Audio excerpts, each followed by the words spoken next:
Hello বন্ধুরা, তোমরা সবাই কেমন আছো? আমি আজকে চলে এলাম তোমাদের কাছে। আজকে দেখাবো ধনে পাতার চপ। থাম্বনেলটা দেখে বুঝতেই পেরেছো তোমরা। তার আগে তাও আমি বলে দিচ্ছি, দেখো বেসনটাকে আমি জলে গুলিয়ে নিচ্ছি। আর এদিকে হচ্ছে মোনা, দেখো ধনে পাতাগুলোকে বেছে নিচ্ছে, কারণ ধনে পাতার যে গোড়াগুলো আছে ওগুলো কেটে নিচ্ছে মোনা।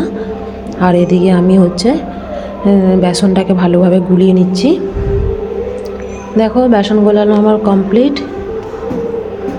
এটা একটু থটথটে মোটা মোটা মতোভাবে করতে হবে, বেশি পাতলা করা যাবে না। দেখো ধনে পাতাগুলোকে আমি একভাবে সুন্দরভাবে গুছিয়ে এটাকে মাখিয়ে কড়ার মধ্যে ছেড়ে দেবো।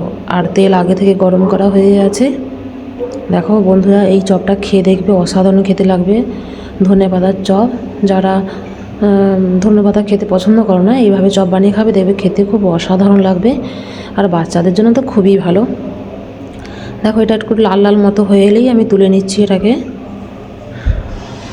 দেখো পরপর করে আমি কয়েকটা ভেজে নেব।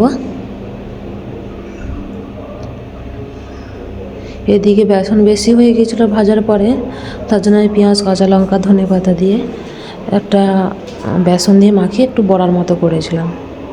দেখো আমার কমপ্লিট রেডিও হয়ে গেছে।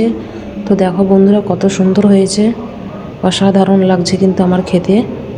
এখন আমি খেয়ে তোমাদের টেস্ট করে দেখাবো। বন্ধুরা সত্যি অসাধারণ খেতে লেগেছে। ভালো লাগলে অবশ্যই লাইক, কমেন্ট, শেয়ার করবেন এবং যে যেখান থেকে দেখছেন ওখানকার লোকেশান দিয়ে কমেন্ট করে জানাবে। আর অতি অবশ্যই কিন্তু সাবস্ক্রাইবটা করতে ভুলবেন না বন্ধুরা।